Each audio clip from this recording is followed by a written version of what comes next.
खुशामदीद आपका एनालिसिस के एक और एपिसोड में। आज हम इंडिया और कनाडा के बीच में बढ़ते तनाव के बारे में बात कर रहे हैं और दिन ब दिन कैसा सिचुएशन खराब होते जा रही है। आइए जानते हैं इसकी वजह क्या है और इसका सोल्यूशन क्या है। मेरे साथ आज है मिस्टर इलियास शराफुद्दीन।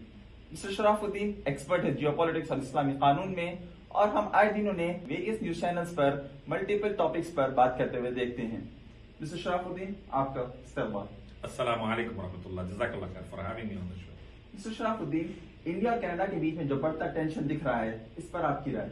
मैं समझता हूं कि दोनों मुल्कों के अंदर जो टेररिस्ट ऑर्गेनाइजेशन काम कर रही है उसकी वजह से ये सिचुएशन आई है। कनाडा के अंदर जो खालिस्तानी टेररिस्ट काम कर रहे हैं और मेरे इंडिया के खिलाफ जो काम कर रहे हैं और जो स्पीचेस दे रहे हैं, जो एक्टिविटीज में इन्वॉल्व है, उसकी बुनियाद पर ये टेंशन स्टार्ट हो रहा है। साथ में जो इंडिया के अंदर हिंदुत्व टेररिस्ट, हिंदुत्व आतंकवादी, आरएसएस, बीएचपी, बजरंग दल के जो काम कर रहे हैं, जो मासूमों को मार रहे हैं, जो मासूमों को अटैक कर रहे हैं, उनके एक्सट्रीमिज्म और फैनेटिज्म की वजह से ये सिचुएशन डेवलप हुई है। ह्यूमन राइट्स रिकॉर्ड्स दोनों तरफ से वायलेट हो रहे हैं, दोनों तरफ से सिचुएशन बद से बदतर होती जा रही है। मोदी गवर्नमेंट भी जिम्मेदार है, ट्रूडो गवर्नमेंट भी जिम्मेदार है। दोनों ने सबसे पहले ये दुनिया को मैसेज देना चाहिए कि हमारी जमीन से आतंकवादी टेररिस्ट एक्टिविटी नहीं चलेगी। ये पहले मैसेज देना चाहिए।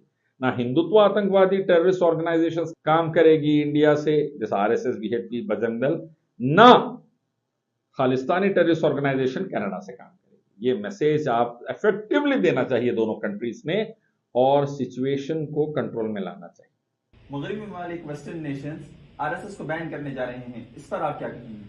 मैं समझता हूं कि अमन पसंद 8 बिलियन दुनिया वालों की यह पुरानी डिमांड है। सिर्फ थोड़े से हिंदुत्व आतंकवादियों को आरएसएस, बीएचपी, बजरंग दल के हटा दें आप, तो 8 बिलियन पीसफुल अमन पसंद दुनिया के लोग आरएसएस जैसी आतंकवादी संगठन को बैन देखना पसंद करते हैं, जिसने महात्मा गांधी को मरवाया, जिसने कई फसादात में लाखों मुसलमान, Sikh, Jain, SC, ST, OBC, दलितों को मरवाया, जो दिन रात आग लगाने, मारने, काटने, फसाद करने, दूसरे मजाहिब के लोगों की इबादतगाहों को अटैक करने और ये तमाम आतंकवादी एक्टिविटीज में, दहशतगर्दाना एक्टिविटीज में इन्वॉल्व रहती है। तो इस किस्म की ऑर्गेनाइजेशन को बैन करने का 8 बिलियन दुनिया के लोग कई सालों से डिमांड कर रहे थे। मैं समझता हूं वक्त आ गया कि वेस्टर्न नेशन से पहले भारत खुद सरदार वल्लभ भाई पटेल फर्स्ट होम मिनिस्टर के रास्ते पे चलते हुए आरएसएस पर, बीएचपी, बजरंग दल पर प्रतिबंध लगाए, उसको एलिमिनेट करे और 125 करोड़ भारतवासियों के जान, माल, इज्जत और आबरू की हिफाजत को यकीनी बनाए। और साथ में वेस्टर्न नेशंस भी जो आरएसएस पर प्रतिबंध लगाने का प्लान कर रहे हैं, मैं समझता हूं ये 8 बिलियन हिंदुस्तानियों की और दूसरे ममालिक के लोगों की जो पूरे दुनिया में है डिमांड है और ये पूरी होनी चाहिए। अगर हम नंबर्स की तरफ देखते हैं तो पिछले कई सालों में कई भारतवासी भारत छोड़कर कनाडा जा रहे हैं, ऐसा क्यों? मोदी गवर्नमेंट ने 10 साल बर्बाद किए हिंदुस्तानियों को आपस में लड़ाने में, आग लगाने में, नफरत फैलाने में, जहर फैलाने में। अच्छे schools, colleges, universities, laboratories, research centres establish नहीं किए, बेहतरीन जॉब्स प्रोवाइड करने की कोशिश नहीं की, अच्छे इंडस्ट्रियल सेक्टर में आगे बढ़ने की कोशिश नहीं की, बल्कि 40 करोड़ से ज्यादा हिंदुस्तानियों को बेरोजगार कर दिया, जॉब छीन लिए, फॉरेन खर्चा बढ़ा दिया, बिल्कुल बाहरी खर्चा बढ़ गया 3 गुना, महंगाई बढ़ गई, कॉलेजेस, स्कूल्स वगैरह पर, यूनिवर्सिटीज पर अटैक होने लगे, सोसाइटी के अंदर जहर फैलने लगा, जिसकी वजह से जो अच्छे दिमाग के एजुकेटेड इंटेलेक्चुअल इंडियंस थे वो भारत छोड़कर जा रहे हैं और लाखों की तादाद में जा रहे हैं।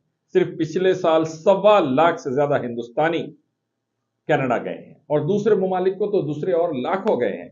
पता यह चला कि भारत के अंदर माहौल को जहर आलूद करने की वजह से RSS, BHP, BJP, Bajrang Dal ने और मोदी गवर्नमेंट ने जो किया है उसकी बुनियाद पर भारतवासी तेजी से जा रहे हैं। अब वो जब बाहर के ममालिक में जाकर मेहनत कर रहे हैं तो उनके साथ एक नया खतरा उनके सर पर मंडला रहा है कि आरएसएस के ऊपर बैन लगाने की जो प्रक्रिया वेस्टर्न नेशन शुरू करने वाले हैं, उसमें वो तमाम हिंदुत्व आतंकवादियों के साथ हिंदू भाई बहन भी रेंज में आ जाएंगे, जिन्होंने कहीं ना कहीं पर बीजेपी के लिए, आरएसएस के लिए हेल्प की होगी।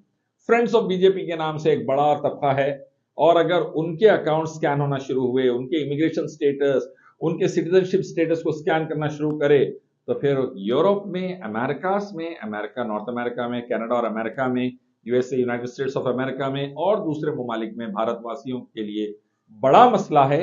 हिंदू भारतवासियों के बड़ा मसला है। मैं समझता हूं कि मोदी गवर्नमेंट भारत के अंदर भी उनको सुकून से नहीं रहने दे रही है, उनके जॉब छीन रही है, बिजनेसेस तबाह कर रही है, उनका फ्यूचर तबाह कर रही है। जब वो बाहर जाकर कुछ करना चाहते हैं, वहां पर भी तबाही ला रही मोदी गवर्नमेंट, वहां पर भी बर्बाद कर रही।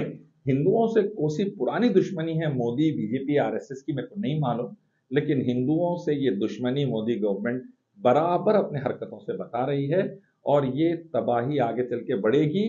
उनके अकाउंट स्कैन होंगे, जो पैसा मोदी गवर्नमेंट ने रीरूट किया वेस्टर्न या दूसरे नेशन से अदानी के शेयर्स को इन्फ्लेट करने के लिए, वो इन्वेस्टिगेशन में आएगा।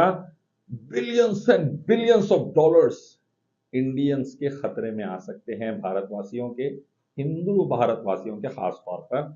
और ये चीज बड़ी तकलीफदा है, बहुत ही पेनफुल है। मैं समझता हूं मेहनत से, जिगर, लगन से, जान लगा के इतनी मेहनत कर रहे एनआरआईज, हिंदू एनआरआईज, और उनके लिए मोदी गवर्नमेंट जहर साबित हो रही है ऐसे हरकतों की वजह से। अब वो स्कैनिंग और इन्वेस्टिगेशन शुरू होंगे तो आगे चल के बर्बादी आ सकती है। बीजेपी, आरएसएस वगैरह के फैनेटिक पॉलिसीज की वजह से हिंदुओं की जिंदगी आजाद होंगी। आपके हिसाब से पूरे क्राइसिस का सोल्यूशन क्या है? मैं समझता हूं कनाडा और इंडिया के गवर्नमेंट को बैठना चाहिए, सिचुएशन को डीएस्केलेट करे, टेंशन को डीएस्केलेट करे, बातचीत सलीके से करे, मैच्योर एटीट्यूड रखें और ये तय कर लें कि हमारी जमीन से टेररिस्ट एक्टिविटी बर्दाश्त नहीं की जाएगी। ना खालिस्तानी टेररिस्ट एक्टिविटी, ना हिंदुत्व टेररिस्ट एक्टिविटी, ना आरएसएस, बीजेपी, बजरंग दल की टेररिस्ट एक्टिविटी, ना खालिस्तानी मूवमेंट की टेररिस्ट एक्टिविटी। किसी को टॉलरेट नहीं किया जाएगा। सबकी जान, माल, इज्जत और आबरू और रिलीजियस और प्लेसेस की हिफाजत की जाएगी। ये तय करे, सबसे पहला स्टेप है। सबसे पहला स्टेप ये है, कोई टेररिस्ट एक्टिविटी टॉलरेट नहीं की जाएगी। ट्रूडो ने भी ये एश्योरेंस देना चाहिए और ट्रूडो गवर्नमेंट ने भी, कनाडा से, और इंडियन गवर्नमेंट ने भी एश्योरेंस देना चाहिए मोदी गवर्नमेंट ने। और तब जाकर मैं समझता हूं सिचुएशन बदलेगी और हालात संभलना शुरू हो जाएंगे। जैसा मैं कहता हूं बार बार, एक ही इलाह अल्लाह की इबादत और आखिरी नबी मोहम्मद सल्लल्लाहु अलैहि वसल्लम की इताअत के जरिए आतंकवाद, दहशतगर्दी, टेररिज्म को खत्म कीजिए। इंसाफ लाइए, अदल लाइए, इक्वालिटी, मसावत लेकर आइए, जान के बदले जान का कानून लेकर आइए और आतंकवादी संगठनों को जड़ से उखाड़ के फेंक दीजिए इस्लाम के जरिए, जैसा जीसीसी नेशन, सऊदी अरब, कतर, बहरीन, कुवैत, यूएई वगैरह ने किया है। बेहतरीन एग्जाम्पल है। तो मैं समझता हूं कि इस्लाम सबसे इफेक्टिव माशाअल्लाह मेथोडोलॉजी है टेररिज्म, आतंकवाद को खत्म करने